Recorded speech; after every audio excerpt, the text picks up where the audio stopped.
Hello, I'm Terry, And I'm Michelle. and we are Widows Helping Widows.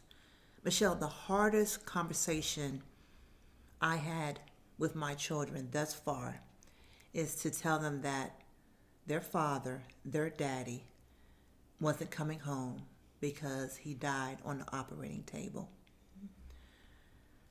I mean, how do you tell your kids something like that? I remember that I had picked them up from school and everything, and we were going to McDonald's. I said, they like McDonald's. I had to have something fun, Right. you know. Right. And we were driving, in the drive-through line, and I told them I had to. Again, my son was 4, my daughter was 8, so she really understood what I was getting ready to tell her. Yeah. And I told them that I had something to tell them because they kept on saying, "Where Daddy at? Where Daddy at?" And I said, Daddy had an operation, and unfortunately, Daddy is in heaven now. I didn't say Daddy died. I just said Daddy's in heaven now, and he, won't be coming home. And they were like, "What do you mean he's in heaven?" Asking all these questions. Because kids are smart. Kids are so very, smart. very smart. And so, I never lied to my children. And eventually, after we went and got our little food from McDonald's and got home, kind of sat them down and let them know that, Daddy died. And, then they were crying. They couldn't just have the concept of that their father died because they had just seen him. Right. So, Right. But that was the hardest conversation I ever had with them. And the thing about it, it just didn't stop at that evening. The conversation kept going for months. When is Daddy coming back home? Where is Daddy? When can we see him? Even though I spoke the words and told them that was what was going on, they wanted their daddy, Sure. But that's one of the hardest conversations. Well, you can imagine how hard it is as an adult. For Yes. us, it was to wrap our head around not seeing our spouse anymore and that they had passed. But a child, they haven't had such life experience. Yes. And I'm sure they were you just can't wrap your head around it. No.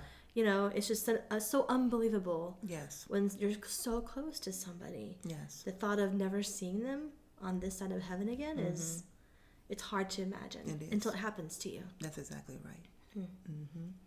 And I know his son was very small. He was an infant.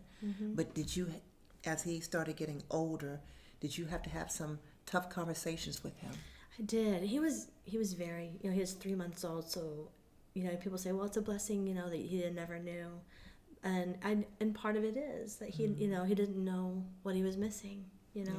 But at the same time, I remember him getting to a little bit older and realizing that there's no dad in our family, and he started calling, because I called my dad, he would start calling my dad. Yeah. My parents were like, you need to call us granddad Right. and grandma, so that he doesn't get confused, Yes. about the dynamics. And so I remember, people ask first to start out, really people asking me in front of him, where's his father? And then as he became older, about 2 years old, he started realizing, you know what, I don't. Where is my father? Right. Yeah. And so I would just, Daddy, your dad's in heaven, remember? And so that was just our script. Dad's in heaven. You'll meet him one day, Right. And when I got remarried, Matthew, our son, was just turned 3 a few months before. And so I remember I didn't have a lot of hard conversations with him because he was so young. Yeah. But I do remember me telling him that, my husband and I are getting married and that he was going to have a dad. And I remember that excitement on his little face, like, oh, I'm going to have a daddy? Yeah. And that broke my heart because I'm like, you don't realize how excited, I didn't realize how excited he was or would be at that age. And I remember the day that we got married, he was like, he came downstairs and he said, "Today's the day we all get married." Oh, that's cute. It was precious. But I remember going home from the hospital when my first husband passed and seeing Matthew. Yeah. And, as a mom, when you lose your spouse, especially of young children, we grieve so much. We grieve do. not just for ourselves, we grieve for our children. Yes. and the loss that they will feel Yeah. and they will have, you know. I remember holding Matt and thinking, he'll never know his dad this side of heaven, you know. Yeah. And then when he turned 18, I remember that was really hard. I remember just thinking, gosh, he missed all of it, you know. He missed all of it. You know, my first husband did. He didn't see his first anything, not first steps, you know, not first birthday. He didn't see his first Christmas and or any of his childhood here on earth. And so there's so many things you grieve. You're right. And I mentioned this yesterday on our support group call, and like my daughter's going to be turning 25. And, you know, my husband died when she was 8. So all the big milestones that she has had and will continue to have, he will not see. But, you know, I know his spirit is still with us, and I know he would be very, very proud of my son and my daughter and myself. Absolutely, especially you raising them without him. So absolutely. But yeah, I think it's things we think about. You know, you don't think about it in the very beginning when you lose them. You know it's going to be hard. Yes. But you don't think about the future of all of the hurdles we're going to have to get through. You know, without them being there. A lot of hurdles. A lot of hurdles. A lot of decisions being made. And there's still more to come. Yes. You know, there's still more to come. If your daughter decides to get married one day. Yeah. You know, and our sons, you know, as they become fathers and you know themselves.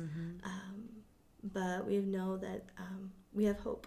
Always. We always have hope. Always. And that's what our group is about. Yes, it is. That's what our group is about. Yeah.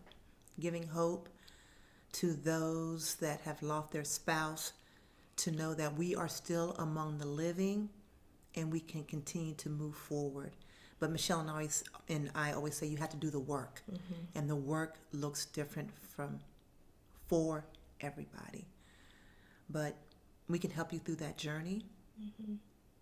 You want to give everybody all the information on how they can reach us, Michelle? Absolutely. So you can email us at widowshelpingwidowstx@gmail.com.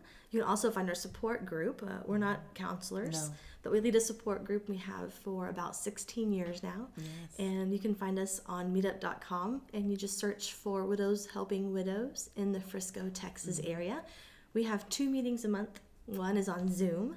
So if you live outside of our area, you can still join us. And then one is in person. So if you live close, you can join us in person as well. Yep. And we also have our YouTube channel, which is Widows Helping Widows TX. So please subscribe to our channel. Yes, thank you so much for watching this video. And we have a new video coming out every week. So we hope you have a great day and God bless. Thank you so much, and we look forward to seeing you soon.